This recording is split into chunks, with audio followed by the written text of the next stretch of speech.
Jean-Claude Simard, le 7 février 1981.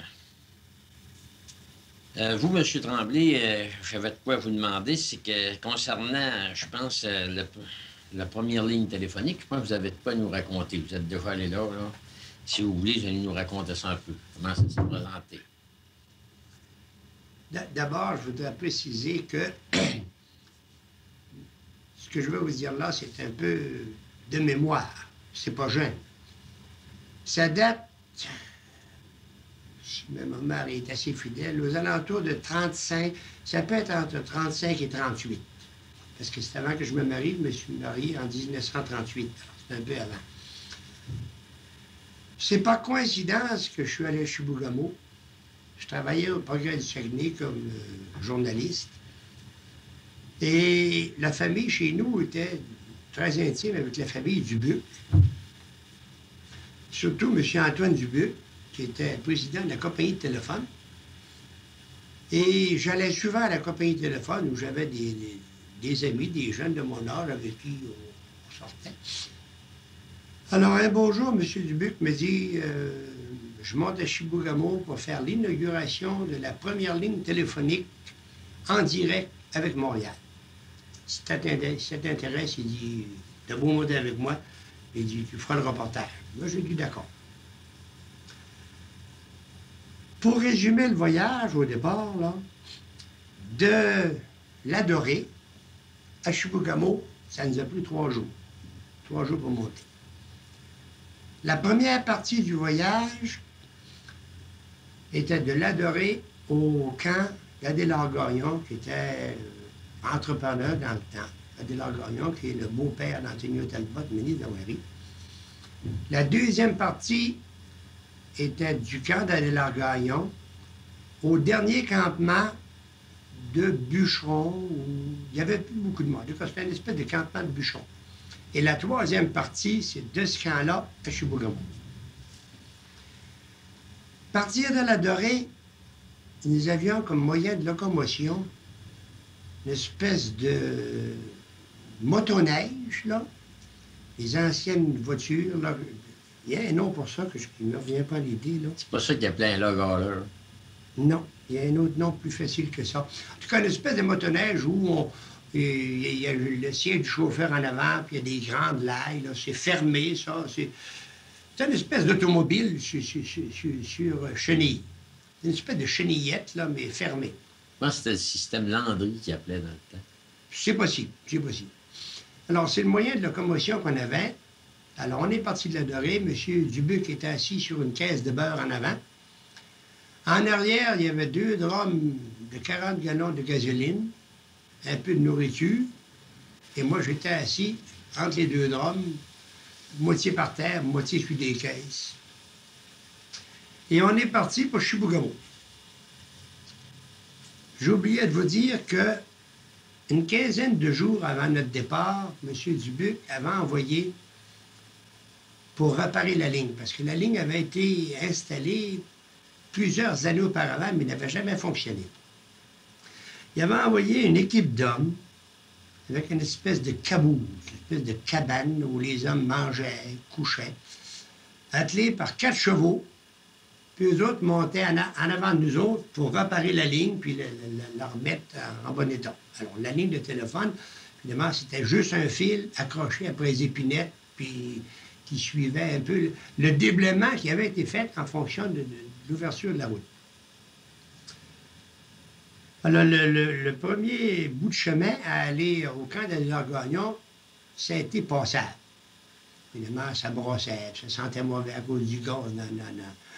Mais disons que c'était passable. Le chemin était assez bon parce qu'Adélard-Gagnon, évidemment, faisait déjà du voyageage avec Chibougamau. Le chemin était passable. On a couché chez Adélard-Gagnon. On a soupé d'abord. On a soupé à l'orignal, mangé de l'orignal. Parce que dans ce temps-là, les camps d'Adélard-Gagnon nourrissaient les hommes à l'orignal. C'est des Indiens qui faisaient la chasse orignale. Alors, le lendemain matin, on est parti avec la même voiture pour monter au 2e campement où on devait laisser notre voiture, là, notre moyen de locomotion, parce que ça n'allait pas plus loin. Il n'y a plus de chemin, là. Cette partie-là était pas mal moins drôle, parce que le déblaiement qu'il avait fait sur une largeur à peu près de 50 pieds, il ramassait les broussailles, puis les branches, puis il faisait brûler ça. Alors ça faisait fondre la neige, ça faisait des trous. Puis la neige avait rempli ça un peu, mais ça faisait toujours une différence de niveau. Puis la voiture, ben, ça fait bien des détours, mais ça ne fait pas comme on veut. On a dû se renverser au moins pour 7-8 fois en montant. C'est pas drôle de se renverser avec une patente de même, puis les drums de gaz, puis la nourriture, puis tout le monde était sur le cul, comme on dit. Puis là, il fallait ramasser ça, puis se remettre sur le chemin. Oh, j'ai trouvé ça épouvantable. Ça a été dur. J'ai été malade, d'abord, la senteur du gars. Puis quand on a fini par arriver au deuxième campement. Alors là, on a encore couché là. Et puis là, le lendemain matin, ben là, il fallait monter à Chibougamau en chien. Il y avait 2 teams de chiens, des maudits beaux chiens. 5 ou 6 chiens, si je me rappelle bien, pour chaque traîneau, des beaux gros traîneaux. Alors là, le matin, le comité, comme il appelle, là, le spécialiste, là, il nous installe bien comme ça, avec des belles grosses poches fourrures, puis tout ce qu'il faut, un peu de nourriture pour monter. Il fallait qu'il monte du stock en même temps pour le garde-chasse. Puis on part. Au lieu de faire le tour par le grand chemin qui était plus long, là, si je me rappelle, c'est par le lac Odoré. Avant d'arriver à Chibougamau, il fallait pas traverser le lac Odoré. Alors, au lieu de faire le grand détour de la montagne, il nous a passé par dans la montagne. Alors, il nous a averti avant, il n'y a pas besoin d'avoir peur. Tout ce que vous avez à faire, c'est tenez-vous après les côtés du traîneau, puis laissez-vous faire. Pour monter sur les montagnes, ça allait bien, ça allait pas vite. Mais quand on était rendu sur la montagne, puis qu'on s'est mis à descendre, ça fait penser un peu à les affaires de bobsleigh, là, les courses de bobsleigh qu'on voit à la télévision, les Jeux olympiques, là. Puis ça en va bien droit, puis moment, il arrive dans des détours, là, puis là, ça penche, qu'on vient sur le travers, puis on vire sec, là. Bien, dans les montagnes, là, il y avait juste une trail pour la largeur du traîneau. Puis quand tu arrivais dans les détours, bien, ça faisait exactement comme ça. Tu descendais, puis tu voyais arriver les arbres en avant, tu disais, bon, nous, on rentre dedans, c'est impossible, ils ne peuvent pas tourner là. Évidemment, les chiens sont habitués, eux autres, puis le chien, il faut qu'il suive le chemin, il ne rentre pas dans le bois, hein. Alors, on s'est rendu à Chibougamau. Ça a bien été. Je trouvais ça le fun. J'ai eu peur un peu par bout, je m'en dégoûte. Alors, on arrive à Chibougamau. On s'en va chez le garde-chasse. Vous ne pouvez pas vous rappeler son nom. C'était sans doute Roméo Coulombe. Si je me rappelle bien, le Coulombe, c'est le nom du garde-chasse. Le nom me revient là, en me disant Coulombe. Je m'imagine que c'était ça. M. Coulombe était garde-chasse, puis en même temps, il était ce qu'on appelle opérateur de téléphone. Ben, il appelait ça opérateur de téléphone, c'est le responsable du téléphone. Il y avait une boîte sur le mur, là, avec une poignée, puis un bec, là, les anciens téléphones hauts, à peu près de 18-20 pouces, là, un jaune, là. La boîte était là, puis évidemment, ça n'avait jamais fonctionné. Alors là, M. Dubuc, lui, bien là, ça va fonctionner parce que les hommes sont arrivés hier, puis la ligne est installée jusqu'à la durée, puis ça devrait fonctionner. Alors, on dit après souper, on va appeler la presse canadienne de Montréal qui attend un téléphone de Chibougamau, le premier téléphone, monsieur, de Chibougamau, avec le monde extérieur. Évidemment, ça devait être extraordinaire. Puis après souper, bien, là, on s'installe pour le téléphone à Montréal. On avait fixé une heure, je ne me rappelle pas. On avait dit à Montréal, on appellera vers telle heure. Je ne sais pas si c'était à 10 heures. Alors là, M. Dubuc s'installe, mon petit garçon a fait du téléphone, puis là, il se met à soigner la manivelle. Puis ça swing. Allô Montréal, puis allô Montréal, puis allô la presse canadienne, puis allô, avez-vous la ligne? La dorée, donnez-moi Montréal, allô, allô. Puis on lui dit allô, monsieur. Il a dit allô quasiment au du monde entier. Avant d'être capable d'accrocher quelqu'un une voix assez loin, là, pour dire, ben allô, l'adoré, puis l'adoré, il fallait qu'il revienne à Chicoutimi, puis Chicoutimi, donnez passer Québec. Moi. Alors, évidemment, c'était pas direct comme aujourd'hui. Tu signalais pas un, puis t'avais Montréal. Il fallait que tu passes par l'adoré, Chicoutimi, Chicoutimi, Québec, puis Québec-Montréal. Alors, ça valait bien du monde sur la ligne. Rien qu'avec un bout de fil, c'était pas yard. Évidemment que c'était pas bon. Puis, il y avait du bruit, du statique là-dessus, ce que tu voudras. Mais en tout cas, il finit par avoir la presse canadienne. Le bonhomme Dubuc,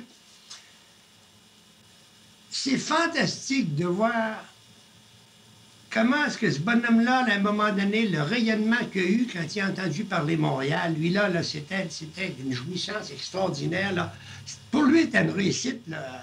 Évidemment, même pas à sa place, président de la compagnie, là, il réussissait à parler de Chibougamau, là. Là, il a commencé à leur dire, on est rendu à Chibougamau, ça a pris 3 jours à monter, on a commencé à situer Chibougamau, ce que c'était, puis les mines, puis là, ça sortait, voilà, puis il parlait, un petit bout d'anglais, puis un petit bout de français, puis à un moment donné, on voyait que les gars changeaient là-bas, des fois, c'était un qui parlait français, mais un qui parlait anglais, alors il fallait qu'ils répondent en anglais. On y a même parlé un gros 10 minutes, 10, 12 minutes, si c'est pas 15, avec les gens de la presse qui venaient, puis après ça, là, il a fermé le téléphone, puis là, il s'est assis. Puis là, il nous a regardés là, avec un sourire de satisfaction en disant ben, c'est fait, c'est fait. On l'a, là, on a réussi. Là. Tu sais, même le gars qui essaye de quelque chose d'extraordinaire puis qui dit là, je l'ai. Là. Alors là, on a parlé, on a pris un coup, puis là, on a reparlé de ça, bon, on te dire, tard dans la nuit, hein, l'impact que ça pouvait avoir, parce que là, Chibougamau était enfin relié avec le monde extérieur. C'était tout un événement, c'était un événement historique, c'était extraordinaire. Alors, le lendemain, on a couché là, le lendemain, on est parti avec M. Coulon, et puis on est allé visiter les mines. Ben, tu as dit, ce qui restait. Moi, les noms des mines, ça ne me disait pas grand-chose. Ce que je me souviens, on a passé près d'Obalski. Il y avait une usine, c'était très gros, très haut, avec une espèce de couloir qui sortait, là, qui avait l'air... Ils m'ont dit que c'était pour sortir le minerai, là, probablement avec une chaîne, là. C'est à peu près tout ce que j'ai vu. Il y avait plus loin, il y avait Chibougamau, Goldfield ou Goldmine, mais c'était plus loin, on ne s'est pas rendu. C'était un peu plus loin. On est passé devant le premier hôtel de Chibougamau où M. Coulon nous a expliqué qu'il y avait eu un meurtre. Alors là, il nous a tout expliqué, qu'est-ce qui était arrivé, c'était une bataille, je ne sais pas quoi. Bon, là, je ne me souviens plus, mais je me souviens qu'il y avait eu un meurtre. Alors, on est revenu chez M. Coulon, et dans l'après-midi, ben, on dit, il faut redescendre. Là, je ne me souviens pas comment ça se fait que le propriétaire des chiens n'était pas là, ou est-ce qu'il n'a pas pu descendre. De tout est-il qu'on est resté tout seul avec les chiens. Alors, ils nous ont dit, il n'y a aucun problème, vous embarquez dans le traîneau, on va vous emmitoufler comme il faut, puis vous avez rien qu'à laisser faire les chiens. Il n'y a aucun problème, ils s'en vont direct au campement en bas, c'est leur place. Il faut qu'ils s'en retournent là. Ils m'envoient lâcher, ils s'en vont en bas. Tout ce que vous avez à faire, c'est dire, là, je ne me rappelle plus les noms esquimaux, là, il faut dire pour arrêter, puis vas-y, puis arrêter, puis vas-y. Il y avait 2 termes, tout ce qu'on avait à apprendre. Alors, il dit, arrêtez-le pas, il y avait qu'à dire go, je ne sais pas trop quoi, là, puis ils s'en vont. Mais il dit, laissez-les pas. Si vous arrêtez, il ne faut pas que celui de Nordier passe en avant, parce que là, le chicane va prendre. Ah, il va nager. Alors, au lieu de revenir par la montagne, les chiens, eux autres, ils suivent la trail ordinaire, ils font le tour de la montagne, puis ils passent sur le lac Odoré. En somme, de Chibougamau au campement, il y avait pratiquement le lac Odoré qui séparait, ou la montagne. Il peut y avoir quoi, 3 4 000, 5 000, 6 000. C'était pas long. C'est pas parce que c'était long. Pour ça qu'ils nous envoyaient tout seul. Il n'y avait aucun danger. Ça ne fait rien. Puis il dit, si vers la fin de l'après-midi, vous n'êtes pas arrivés, ils vont aller au-devant de vous autres, inquiétez-vous. Ils ne vous laisseront pas dehors. Ils savent qu'ils vont revenir après-midi. Alors, on est parti. Ça flayait, monsieur, sur le lac. C'était beau. Il faisait beau. Les chiens, on disait comment ils font pour suivre la traîne. Nous, on voyait rien. Les autres, on voyait qu'ils suivaient une bonne traîne, là. À un moment donné, ben, nous autres, on a certains besoins, comme ben d'autres. À un moment donné, surtout qu'ils avaient pris un petit coup un peu encore dans la journée, on va arrêter. On réussit à arrêter. M. Dubuc arrête ses chiens, il était en avant. Puis il dit, moi, j'arrête en arrière. Puis on débarque. Mais pendant qu'on va débarquer, pour faire nos petits besoins, les chiens en arrière, ils veulent passer en avant. Puis là, ça se pogne. Une bataille de chiens épouvantable. Puis là, les attelages commencent à se mêler, puis les traîneaux viraient de bord, là. Là, nous autres, on est pris là, puis on les regarde, puis on n'ose pas trop approcher, parce que c'est des chiens qui ont l'air féroces, puis... En tout cas, à force de prendre des traîneaux, là, puis chacun de notre bord, puis tirer, on finit par les séparer. On se rattelle, puis on repart. On savait qu'on n'avait pas là à faire, on s'inquiétait pas trop, parce qu'on n'était pas loin. Alors, après qu'on a traversé le lac, là, on fait peut-être encore une couple de milles dans l'ancien chemin, là, que je disais tantôt, qui est débarrassé d'à peu près 50 000, où ils ont fait des brûlés, là, puis il y a des trous. Les chiens, eux autres, là, quand ils arrivent là-dedans, eux autres, il n'y a pas de problème. Hein? Ils descendent, puis ils montent, puis ils s'en vont à pleine vitesse. Mais le traîneau, lui, quand il n'y a personne pour guider le traîneau, les cométiers qui se mettent debout en arrière, eux, puis ils se tiennent ses poignets. Mais nous autres, on était couchés là-dedans, nous autres. Alors, on ne guidait pas le traîneau. Le traîneau, il suivait les chiens. On t'a pris des baptêmes de fouilles. Ah, c'est épouvantable. Mais chacun de notre tour, ce qui arrivait, c'est que quand il y en a qui tombaient, les chiens en arrière arrêtaient. Puis quand c'est moi qui tombait, monsieur Dubuc, il fallait qu'il arrête avant que je ramasse toutes mes couvertes, puis que je me réinstalle, puis je fasse repartir les chiens. Alors, on a fini par ça. Puis c'est quand on leur a compté comment est-ce qu'on était descendu. Ils ont dit, mais c'est pas correct. Il n'aurait jamais dû vous lâcher de même tout seul. Il aurait pas avoir des problèmes avec les chiens. D'accord, ça c'est possible. Alors là, on est revenu au camp. Après ça, ben là, ça a été la routine de redescendre encore. Là. Moins les réservoirs de gaz dans la voiture, c'était moins pire un peu. Alors, ça résume un peu le voyage. Il y a peut-être des choses que j'ai oubliées, que tu pourrais peut-être me rappeler, là. Mais... je voulais dire, la question des ponts, à ce moment-là, y avait-il des ponts construits sur certaines rivières? Parce que se débarrasser là, c'était pas le chemin, ce qu'Armand Lévesque avait fait. Il y a eu des chemins de Chibougamau qui étaient faits dans les années... je me souviens pas d'avoir vu de pont. D'avoir vu de pont. C'était avant. Il y a peut-être eu des travers de poser à certaines petites rivières, là, oui, mais pas de pont comme tel, là, vous n'avez pas vu. Non, il n'y avait aucun pont. Fait que ça, c'était avant. Surtout, c'était en hiver. En hiver, il n'y avait pas de problème. Mais les ponts qui ont été faits, c'était quand même des ponts exactement comme les ponts couverts. Ils ne remblissaient pas, mais c'était des... Ah oui, la structure était là. Ah non, on n'a pas... C'était avant, ça. Oui. Ouais. Ah, oui. Les ponts, ça a dû être construit après. Moi, ce que je parle, là, moi, je suis convaincu que c'est avant Armand Lévesque. Ah, c'est avant Armand Lévesque, c'est moi qui fait... Parce qu'Armand Lévesque, pour moi, c'est arrivé bien après ça. Ah oui, c'est après, c'est la route. Il y avait un bout de chemin qui a été fait avant. Mais ce bout de chemin-là ne montait pas haut, c'était Scott. Lui, il montait juste pour les réserves de bois, là.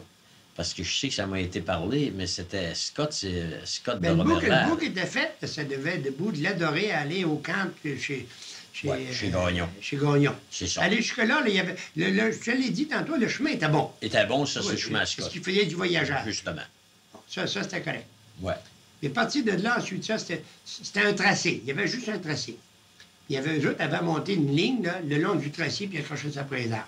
Mais comme, évidemment, il n'y a personne qui entretenait ça, les arbres tombaient sur la ligne, ça cassait, puis ça n'avait jamais été réparé.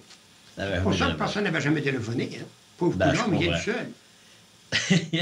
Et puis comme le meurtre là, que vous mentionnez, ben, c'est le meurtre que c'est Hugues Langto, nommé Hugues Langto, qui avait tué un Polonais lors d'une partie de cartes. Oui, ça, je me rappelle de ça. C'était un Polonais, mais là, les détails, là, c'est plutôt vague. Mais je sais que lui, il savait son histoire comme il faut. Oh, lui, il savait. Puis il était au courant. C'est ça. Bon, fait que ça serait... Ça fait pas longtemps que c'était arrivé, ça. Non, ça, c'est dans votre temps où vous êtes monté, c'est à peu près à ce temps-là. Même, c'est bien juste si le procès devait... C'est pas mal au même temps, ça, que ce meurtre-là est arrivé. Avait eu lieu, là? Oui. Ensuite, il y a eu une femme, là, dans cette époque-là. Vous, en tout cas, ce qui nous intéressait, c'était votre voyage. Oui, mais ça, ce voyage-là, je l'ai certainement raconté, moi, dans le progrès du Saguenay du temps, qui s'appelle aux alentours de 35, 36, 34. Évidemment, la date, c'est difficile. Mais dans le progrès du Saguenay, j'ai certainement fait le récit du voyage.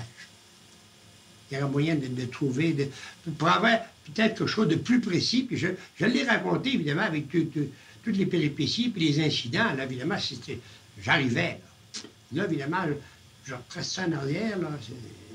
Écoute, ça fait déjà pas mal longtemps. Ça fait 45 ans. Ça fait 45 ans. Vous étiez jeune à cette époque-là? Oui, j'avais pas 30 ans, je devais avoir 27, 28 à peu près. Ils avaient quel âge actuellement? 74. Mais je te dis, écoute, mais disons que j'avais 30 ans, puis que ça fait 45 ans, ça me mettrait à 75. Ça veut dire que j'avais à peu près 28. Bon, fait que ça serait pas mal tout, là, ce que vous aviez à me dire. Oui, là, je vois pas d'autre chose que j'aurais oublié. Oh, il y a peut-être des petits incidents, évidemment. Sur les incidents, là, tu peux broder longtemps à raconter comment certains petits incidents, quand on s'est renversé, puis fallait se prendre des épinettes pour essayer de commencer de relever cette boîte-là. C'était pas facile à relever, cette affaire-là. Puis qu'à un moment donné, après qu'il a relevé, on a mis le gaz du moteur à couler sur le moteur. Ça ne veut plus partir. T'es dans le bois. Écoute un peu, là. Puis là, on ne sait plus ce qu'on est rendu. On est perdu. Tu t'en vas, tout ce que c'est, là. Il y a un tracé de chemin, là. Puis tu t'en vas, puis tu dis, tu t'en vas chez Bougamo. À l'âge que j'avais, moi, chez Bougamo, ça ne me disait pas grand-chose. Évidemment, c'était un peu la curiosité. Comme journaliste? Bon, oui, comme journaliste, ça m'intéressait. Ensuite, ça va. M. Dubuc m'avait demandé. Puis c'était un ami de la famille. Je connaissais bien. C'est ça. Ah. L'aventure, le goût de l'aventure, un peu. Ah, absolument. C'est bien le fun. Bon, fait qu'il me reste plus qu'à vous remercier. Franchement, c'était vraiment le fun. Ça va être bien intéressant de garder cet enregistrement-là. Je vous remercie.